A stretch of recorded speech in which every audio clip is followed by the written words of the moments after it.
तो फ्रेंड्स, तो आज मैं लेकर आ गई हूँ पार्ट 2 बियॉन्ड अर्थ का चैप्टर 12 क्लास 6 का। होपफुली आप लोगों ने मेरा पार्ट 1 देखा होगा और आपको सारा समझ में आया होगा। आज हम आगे बात करेंगे।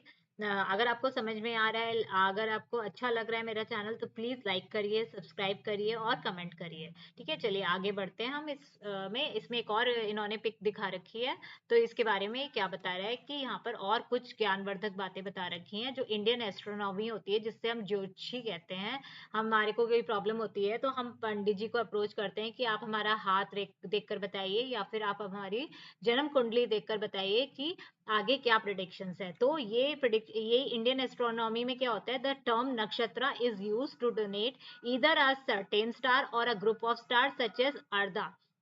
मतलब कुछ टर्म्स होते हैं, नक्षत्र होते हैं कि कौन से नक्षत्र में हमने बर्थ लिया है, उसके अकॉर्डिंग हमारे प्लैनेट वर्क करते हैं।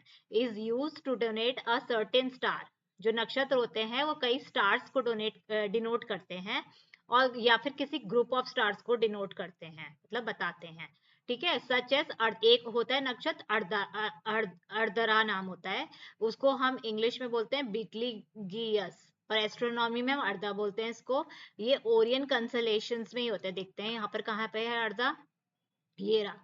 ये जो जो हंटर की बेल्ट थी उसके ऊपर जो सबसे चमकता हुआ नक्षत्र होता है वो अर्धा बोलते हैं इसको, इंग्लिश में बोलते हैं बेटलीग्यूस। ठीक है, ये ओरियन कंसलेशन में पाया जाता है। एंड कृतिका, एक और नक्षत्र क्या है, कृतिका। ये कहाँ पर है, ये ग्रुप ऑफ स्टार्स हैं, ये कुछ ग्रुप्स ऑफ स्टार हैं, देखिए यहाँ बहुत सारे स्टार्स हैं। उसको इंग्लिश में बोला पेलीडेस इन द टॉरस। ये कहाँ पर था, बुल में है ना, बुल के आसपास है, ये टॉरस कॉन्सलेशन में था। और Aldebaran, a star in the constellation Taurus, is known as Rohini, और रोहिणी भी यहाँ पर था। ये देखिए, ये वाला रोहिणी है, इसको क्या बोला है, तो ये आपको लर्न करना पड़ेगा कि रोहिणी का नाम क्या है। ये तीन नक्षत्र के इसमें बात कर रहे हैं, और कहाँ पर क्या सिचुएट, कौन सा कहाँ पर है। ठीक है, तो ये कुछ हमारी जन्म कुंडली के बारे में इन्होंने बताया, एस्ट्रोनॉमी के बारे में। चलिए आगे बढ़ते हैं। Two distinct pattern of stars, दो जो डिस्टिंक्ट मतलब बहुत विजिबल होते हैं स्टार्स के, वो कौन कौन से होते हैं। एक तो बिग डिपर होता है, एक होता है लिटिल डिपर, जो यहाँ इन्होंने ऊपर नीचे दिखा रखा है। देखिए ये बिग डिपर है और ये एक ये लिटिल डिपर है। तो अब यहाँ पर क्या कह रहा है, are shown in figure 12.4 the pole star और Polaris which is a part of little dipper is also shown। अब जो पोल स्टार है, या उसको पोलरिस भी कहते हैं, वो किसका पार्ट है, लिटिल डिपर का पार्ट है। ये देखिए नीचे दिखा रखा है इसने पोल स्टार, इसको इसको हम पोलरिस भी कहते हैं, और ये किसका पार्ट है, लिटिल डिपर का। ठीक है, the pole stars appear stationary in the north direction. अब नॉर्थ डायरेक्शन में आपको क्या देखने को मिलता है, पोल स्टार। ठीक है, एकदम स्टेशनरी पोजीशन में मिलता है आपको, एक जगह मिलेगा आपको। विच हेल्प्स, उससे क्या हेल्प करता है हमें, हम लोकेशन डिटेक्ट कर सकते हैं कि नॉर्थ डायरेक्शन है इन द नॉर्थर्न हेमिस्फीयर। ठीक है, ये कहाँ पर स्टेशनरी होता है, नॉर्थ डायरेक्शन में इन द नॉर्थर्न हेमिस्फीयर, तो पोल स्टार को।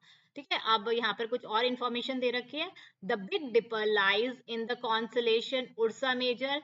अब जो बिग डिपर है वो कहाँ पर रहता है, कहाँ पर दिखता है आपको, वो दिखता है उर्सा मेजर में। ठीक है, ये आपको याद करना पड़ेगा कि बिग डिपर कहाँ पर लाई करता है, उर्सा मेजर कॉन्सलेशन में।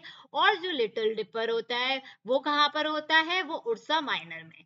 तो लिटिल से आप माइनर याद कर सकते हैं, और बिग से हम मेजर कर सकते हैं। In India the big Dipper is known as Saptarishi. अब सप्तऋषि का सबने नाम सुन रखा होगा आपने मम्मी पापा से। तो जो हम सप्तऋषि की बात करते हैं वो हमारा होता है बिग डिपर। इसमें सप्त क्यों लिखा है, क्योंकि 7 स्टार्स इन्वॉल्व होते हैं। आप गिनेंगे तो 1 2 3 4 5 6 7, तो हिंदी में ये, हमारे इंडिया में इसको सप्तऋषि बोलते हैं। एंड द पोल स्टार, और जो पोल स्टार है उसको हम क्या बोलते हैं, ध्रुव तारा। है ना, ध्रुव तारा के बारे में भी आपने सुना होगा कि जो सबसे चमकीला स्टार होता है उसको हम ध्रुव तारा कहते हैं। ठीक है, चलिए अब ये कह रहा है कि how can we identify some of this constellation in the night sky. अब वो कह रहे हैं कि भैया कैसे इनको बता सकते हैं, कैसे आइडेंटिफाई कर सकते हैं, कैसे मतलब देख सकते हैं, समझ सकते हैं कि भाई ये कॉन्स्टलेशन है नाइट स्काई में। ठीक है, अब apart from common regional stories, मतलब कुछ कॉमन स्टोरीज हैं पहले की एसोसिएटेड विद स्टार, जो कि किससे एसोसिएट रखती हैं, मतलब किस पहले के स्टार से रिलेटेड कुछ स्टोरीज हैं इन द कॉन्सलेशन, जैसे मैनी फॉरेस्ट ड्वेलिंग, जो फॉरेस्ट में लोग रहते हैं, ड्वेलिंग मतलब रहते हैं, जो कम्युनिटीज रहती हैं जंगल के अंदर, वो कौन सी होती हैं? ट्राइब्स होते हैं, जो बहुत पिछड़े लोग होते हैं, वो लोग फॉरेस्ट में रहते हैं और उनकी बहुत सारी स्टोरीज हैं। ठीक है, जैसे कि एक स्टोरी इन्होंने यहाँ पर बता रखी है, the 4 star in the big dipper, जो हमने 4 स्टार्स देखे बिग डिपर में, that approximately forms a rectangle, जो रेक्टेंगल फॉर्म कर रहा है वो आप सब लोगों ने देखा होगा, आर व्यूड बाय ट्राइबल्स, वो ट्राइब्स ने देखे इन सेंट्रल इंडिया। ठीक है, वो कहाँ थे? सेंट्रल इंडिया में थे, मतलब एकदम बीचों बीच इंडिया के थे। As the grandmother caught, उन्होंने वो जो ट्राइंगल बना हुआ पार्ट को क्या बोला कि भाई ये तो किसी दादी माँ की चारपाई है। With the 3 thieves, other 3 start stealing it, और वो क्या कह रहे हैं? 3 जो चोर हैं वो उसको चुरा रहे हैं। ऐसे उन्होंने स्टोरी बनाई इस बिग डिपर को देखकर। देखिए ये 4 स्टार है, रेक्टेंगल बन रहा है, ये कह रहे हैं कि ये ग्रैंड मदर का कॉट है, मतलब दादी का चारपाई है, और ये 3 जो थीव्स हैं इसको चुरा कर ले जा रहे हैं। इन्होंने ऐसे स्टोरी बनाई। इंडिया में से सप्तऋषि बोलते हैं, मतलब हर जने की अलग अलग स्टोरी है इसके बारे में। अब फिशरमैन ने क्या देखा? जो मछली पकड़ता है अलोंग द कोकन कोस्ट, उसने कहां से देखा? कोकन कोस्ट से देखा। उसने इमेजिन करा कि the 4 star as a boat, उसने 4 स्टार को कैसे देखा? एक ही वो एक कश्ती है, with the last 3 star as a, और जो उनके 3 लास्ट के हैं नेक, वो एक नेक बना रहे हैं बोट का, ऐसे देखा उसने। सबकी अपनी अपनी स्टोरी है, जिसने जैसा समझा वैसे स्टोरी बना दी। ठीक है, चलिए अब हम 12.2 की बात करते हैं, नाइट स्काई वॉचिंग। अब नाइट में, रात में हमें आसमान कैसा देखना है। ठीक है, if it is clear cloudless night, अगर वो एकदम क्लाउडलेस मतलब कोई क्लाउड नहीं है नाइट में, और अ large number of stars may be visible in the sky, है ना, जब बिल्कुल भी बादल नहीं होंगे तो क्या होगा? बहुत सारे स्टार्स हमें दिखेंगे स्काई में। If you stay in a big city, you may find that the sky is really clear. अगर आप बहुत बड़े शहर में रहते हैं, जैसे दिल्ली, नोएडा, गुड़गांव रहते हैं, तो वहां तो आपको स्काई विजिबल होएगी ही नहीं। क्योंकि क्यों नहीं होगी भाई? सबको पता है वहां कितना पोल्यूशन होता है, वहां कभी भी स्काई आपको क्लियर नहीं दिखेगी। And only a few stars are seen in the night sky, और बहुत ही कम स्टार्स आपको दिखते हैं सिटीज में।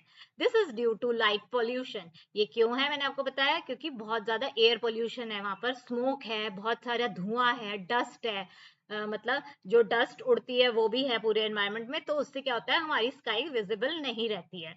The presence of excess artificial light at night time is referred to as light pollution. अब मतलब ये कह रहे हैं लाइट पोल्यूशन किसे कहते हैं? जब बहुत सारी आर्टिफिशियल, मतलब जो ह्यूमन मेड लाइट्स होती हैं वो बहुत ज्यादा होती हैं नाइट टाइम में, तो उसको हम लाइट पोल्यूशन बोलते हैं। अब हम विलेजेस की बात करें, मतलब गांव के एरिया की बात करें, तो वे there is less light pollution, a large number star, और जहां पर लाइट पोल्यूशन कम होता है वहां पर ज्यादा स्टार्स दिखते हैं।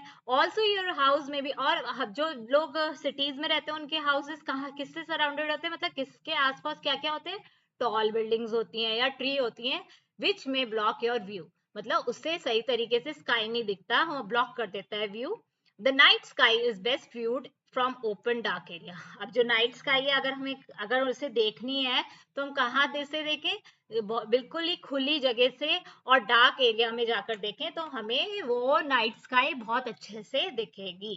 ठीक है, तो फ्रेंड्स, तो आज मैं लेकर आ गई हूँ पार्ट 2 बियॉन्ड अर्थ का, चैप्टर 12 क्लास 6 का।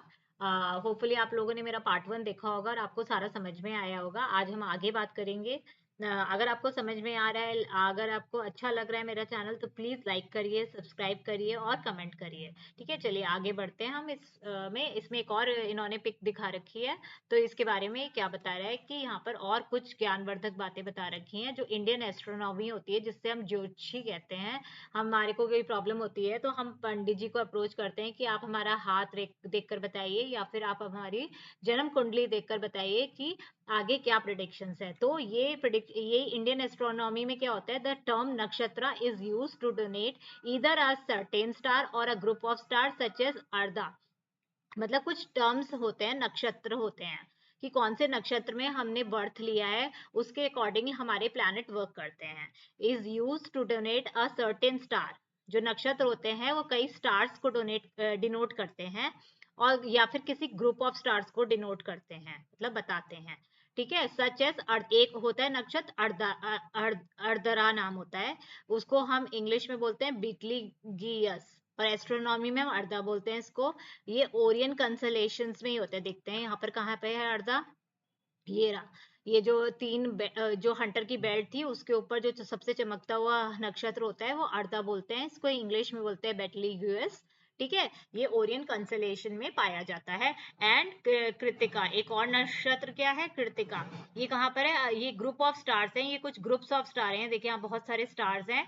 उसको इंग्लिश में बोला पेलीडेस इन द टॉरस, ये कहाँ पर था, बुल में, है ना, बुल बुल के आसपास है, ये टॉरस कॉन्सलेशन में था। और Aldebaran, a star in the constellation Taurus is known as Rohini, और रोहिणी भी यहाँ पर था। ये देखिए ये वाला रोहिणी है, इसको क्या बोला है, तो ये आपको लर्न करना पड़ेगा कि रोहिणी का नाम क्या है। ये तीन नक्षत्र के इसमें बात कर रहे हैं, और कहाँ पर क्या सिचुएट, कौन सा कहाँ पर है। ठीक है, तो ये कुछ हमारी जन्म कुंडली के बारे में इन्होंने बताया, एस्ट्रोनॉमी के बारे में। चलिए आगे बढ़ते हैं। Two distinct pattern of stars, दो जो डिस्टिंक्ट मतलब बहुत विजिबल होते हैं स्टार्स के, वो कौन कौन से होते हैं, एक तो बिग डिपर होता है, एक होता है लिटिल डिपर, जो यहाँ इन्होंने ऊपर नीचे दिखा रखा है। देखिए ये बिग डिपर है और ये एक ये लिटिल डिपर है। तो अब यहाँ पर क्या कह रहा है, are shown in figure 12.4 the pole star और Polaris which is a part of Little Dipper is also shown. अब जो पोल स्टार है या उसको पोलरिस भी कहते हैं, वो किसका पार्ट है, लिटिल डिपर का पार्ट है। ये देखिए नीचे दिखा रखा है इसने पोल स्टार, इसको इसको हम पोलरिस भी कहते हैं, और ये किसका पार्ट है, लिटिल डिपर का। ठीक है, the pole stars appear stationary in the north direction. अब नॉर्थ डायरेक्शन में आपको क्या देखने को मिलता है, पोल स्टार। ठीक है, एकदम स्टेशनरी पोजीशन में मिलता है आपको, एक जगह मिलेगा आपको। विच हेल्प्स, उससे क्या हेल्प करता है हमें, हम लोकेशन डिटेक्ट कर सकते हैं कि नॉर्थ डायरेक्शन है इन द नॉर्थर्न हेमिस्फीयर। ठीक है, ये कहाँ पर स्टेशनरी होता है, नॉर्थ डायरेक्शन में इन द नॉर्दर्न हेमिस्फीयर, तो पोल स्टार को। ठीक है, अब यहाँ पर कुछ और इंफॉर्मेशन दे रखी है। The big dipper lies in the constellation Ursa major.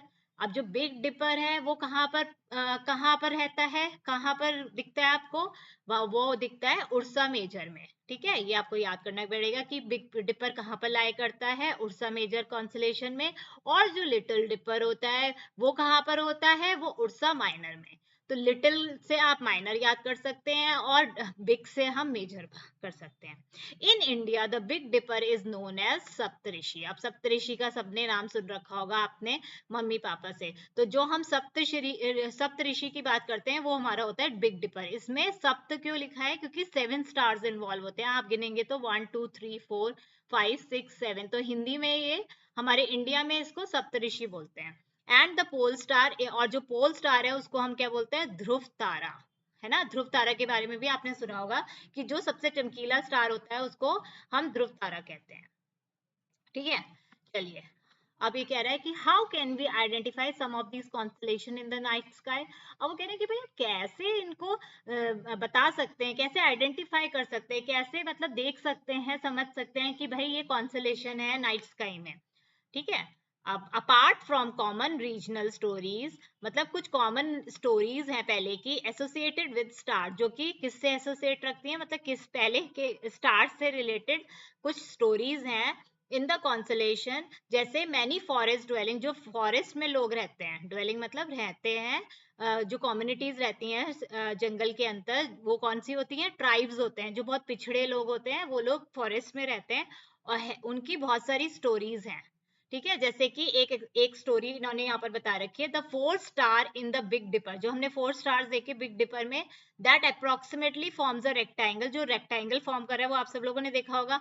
Are viewed bye tribals, वो ट्राइब्स ने देखे इन सेंट्रल इंडिया। ठीक है, वो कहाँ थे, सेंट्रल इंडिया में थे, मतलब एकदम बीचों बीच इंडिया के थे। As the grandmother caught, उन्होंने वो जो ट्राइंगल बना हुआ पार्ट को क्या बोला कि भाई ये तो किसी दादी माँ की चारपाई है। with the 3 thieves other 3 start stealing it, और वो क्या कह रहे हैं, 3 जो चोर हैं वो उसको चुरा रहे हैं। ऐसे उन्होंने स्टोरी बनाई इस बिग डिपर को देखकर। देखिए ये 4 स्टार है, रेक्टेंगल बन रहा है, ये कह रहे हैं कि ये ग्रैंड मदर का कॉट है, मतलब दादी का चारपाई है, और ये 3 जो थीव्स हैं इसको चुरा कर ले जा रहे हैं, इन्होंने ऐसे स्टोरी बनाई। इंडिया में से सप्तऋषि बोलते हैं।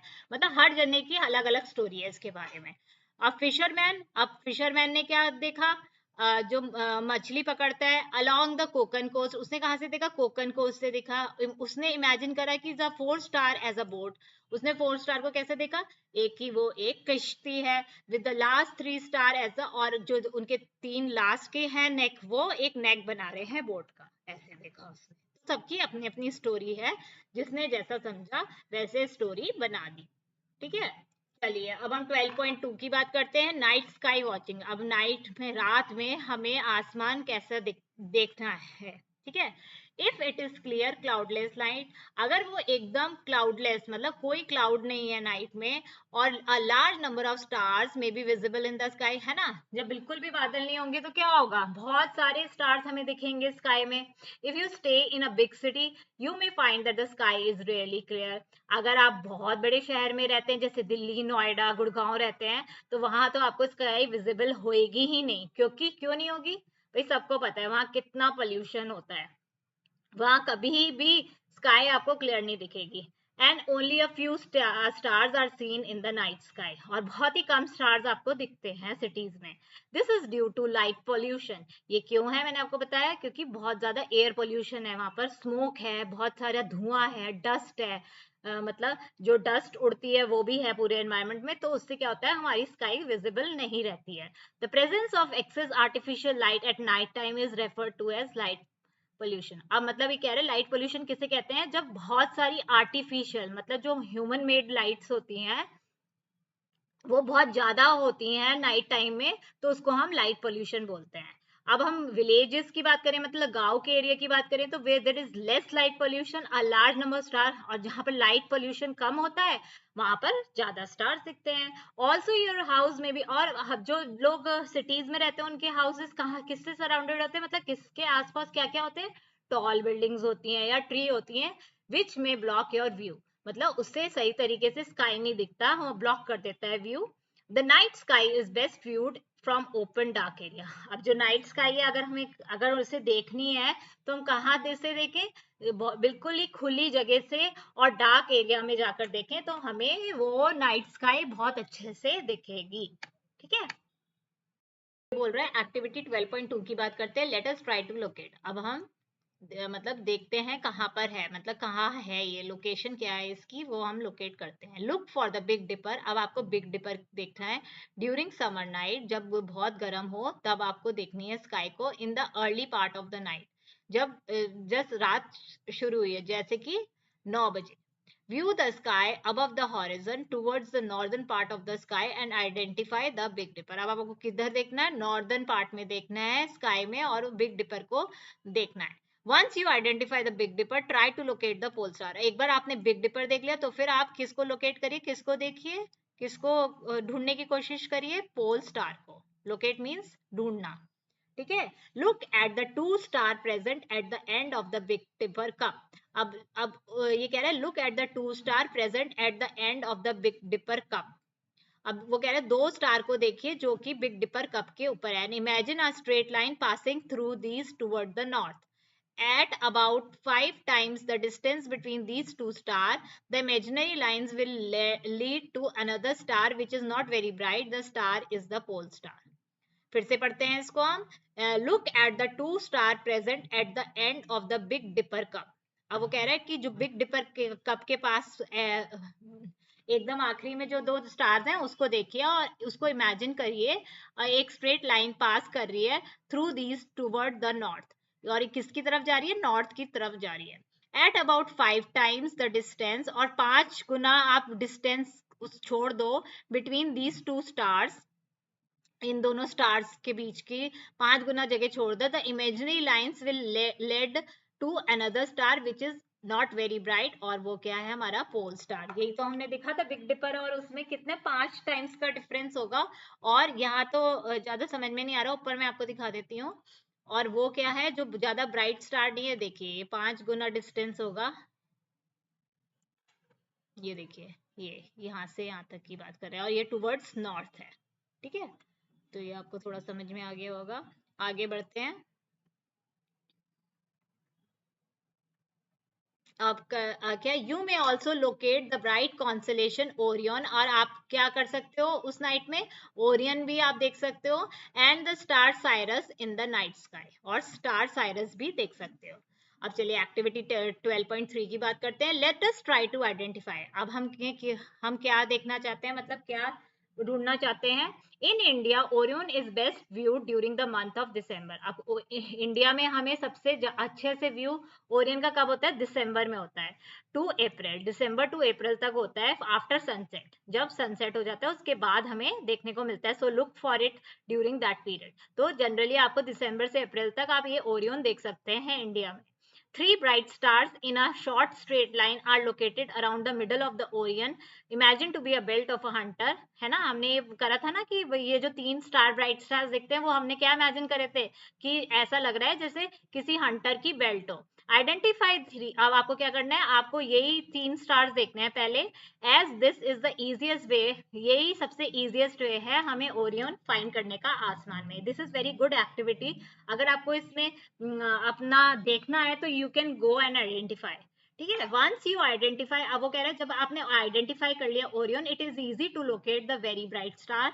तो आपको बहुत इजी हो जाएगा कि सबसे ब्राइट स्टार कहाँ पर है, जिसको हमने साइरस बोला था। जो सबसे चमकीला सितारा था वो क्या था, साइरस। और जो सबसे कम चमकता है वो होता है पोल स्टार, ध्रुव तारा, which is located close to Orion, जो ओरियन के एकदम पास होता है। Imagine a straight line passing through the 3 middle stars of the Orion and look along this line toward the east. This will lead to Sirius. अब हम फिर से Orion वाले उसमें चलते हैं, देखते हैं साइरस कहाँ पर है। कहाँ है, कहाँ है, कहाँ है, कहाँ है? ये देखिए, बात कर रहे थे ना साइरस की, बात करते हैं साइरस कहाँ पर है। ये देखिए, ये है, ये सबसे चमकीला तारा है, और ये कह रहे हैं ईस्ट की तरफ चलेंगे तो आपको ये सबसे चमकता हुआ तारा दिख जाएगा, जो कि एक डॉग है, मैंने इमेजिन करा है ना, उसमें साइरस है ये। तो ये आप ऐसे कर कर इसको पहचान सकते हैं easily.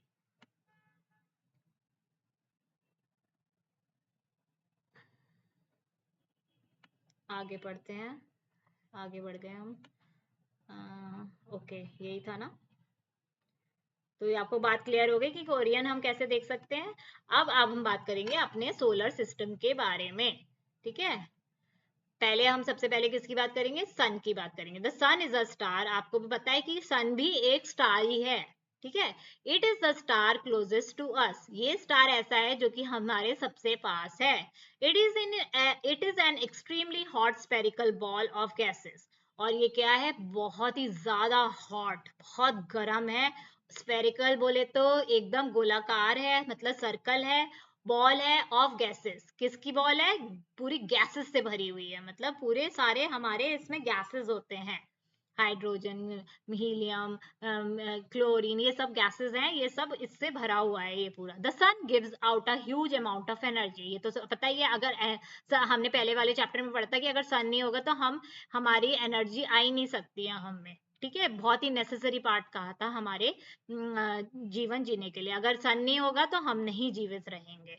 The sun gives out a huge amount of energy. ठीक है, जो सन है वो बहुत सारी एनर्जी देता है हमें।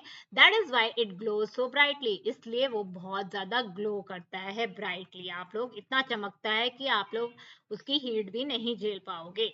सन प्रोड्यूस हीट, है ना, आपको पता ही है सबको कि सन क्या प्रोड्यूस करता है, गर्मी प्रोड्यूस करता है, और लाइट। हाँ, अगर सन नहीं होगा तो लाइट भी नहीं होगी। And is the main source of energy. और ये सबसे ज्यादा मेन सोर्स है एनर्जी का ऑन अर्थ, क्योंकि अगर सनलाइट नहीं होगी तो हमारे प्लांट्स खाना नहीं बना पाएंगे, खाना नहीं बनेगा तो हम खा नहीं पाएंगे और हम मर जाएंगे। तो वी ऑल आर लिंक्ड। अगर सन ही नहीं होगा तो ये अर्थ ही एग्जिस्ट नहीं करेगी।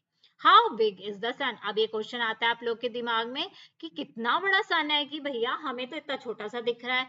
It is about 100 times bigger than the earth in diameter. मतलब ये 100 गुना ज्यादा है हमारी अर्थ से इन डायमीटर। डायमीटर आपको पता है, ये डायमीटर होता है, ये सर्कल है, ये हमारा रेडियस है, ये डायमीटर है, सॉरी। ठीक है, and still it looks so small because it is very far. और ये इतना छोटा क्यों दिखता है, क्योंकि ये बहुत दूर है हमारे अर्थ से। अब कुछ इंफॉर्मेशन आ गए हैं यहाँ पर। The distance of the sun from the earth is about 150 million kilometre. ठीक है, जो डिस्टेंस है हमारे सूर्य का और अर्थ का वो कितना है, 150 million kilometre. A useful unit of expressing distance between the solar system is astronomical unit. अब हम यूनिट, हर चीज की यूनिट होती है, तो अगर हम इसकी नापने में पता करें तो इसकी यूनिट क्या है, astronomical unit, which is approximately the distance between the sun and the earth. इससे हम सन और अर्थ की डिस्टेंस नाप सकते हैं। ठीक है, और कुछ बातें इसने कह रखी है, the sun being the brightest object. अभी आपको पता चल गया भाई, जो सन है वो सबसे ज्यादा चमकीला ऑब्जेक्ट है हमारे पूरे अर्थ में, और वो एक सोर्स है लाइट का एंड हीट का अर्थ पे। was elevated in most ancient civilization to the status of a deity, और इसलिए ये पूजे भी जाते हैं हमारे कल्चर में। In India the sun is worshipped as Surya, ये तो सबको पता होगा कि हम लोग सन की पूजा करते हैं as a Surya. The heat provided by the sun keeps the earth at a temperature that makes life possible. Sun जो गर्मी देता है उसी की वजह से हमारा टेम्परेचर सही रहता है और हमारी लाइफ एग्जिस्ट करती है इस अर्थ पे। Sunlight is essential for plant to grow, ये भी मैंने आपको बताया था भाई, पेड़ किससे खाना बनाते हैं, सनलाइट से बनाते हैं, और उनको बहुत जरूरी चाहिए सनलाइट। अगर सनलाइट नहीं होगी तो they will not grow and they will not provide food and they will not provide the oxygen to, तो ultimately the human will be die. तो भाई sunlight is so essential for our life. The sun is responsible for climate, season, weather. किसके लिए नहीं चाहिए होता है सन, तो देखिए आपके मौसम के लिए भी चाहिए, आपके जो सीजन्स बदलते हैं उसके लिए भी चाहिए, वेदर्स जो चेंज होते हैं वो भी उसका वो रिस्पॉन्सिबल है, वाटर साइकिल भी उसके लिए रिस्पॉन्सिबल है। तो ये एक सबसे इम्पॉर्टेंट पार्ट है हमारी लाइफ को बनाने के लिए। यहाँ पर और कुछ भी लिख रखा है, our sun is also a star, ये आपको पता ही है कि भाई सन एक स्टार ही है। So how is it that the sun appear big and light up the sky while the stars looks like bright dots in the night sky and not even visible during the daytime? है, तो ये पूछ रहा है कि भाई ये जो सन है अगर स्टार है तो वो छोटा छोटा क्यों नहीं दिखता, वो तो हमें बड़ा सा दिखता है, और वो ऐसा पीले रंग का क्यों दिखता है, ऐसे डॉट क्यों नहीं दिखता है, ये क्यों रीजन है? ये इसलिए रीजन है क्योंकि ये हमारे सन हमारे अर्थ के बहुत पास है, बाकी ये जो जो आपको स्टार्स दिख रहे हैं ये बहुत और भी बहुत दूर है हमारे उससे, इस वजह से ये ऊपर लिखा था ना आपका वो। ठीक है, अभी आगे बात करते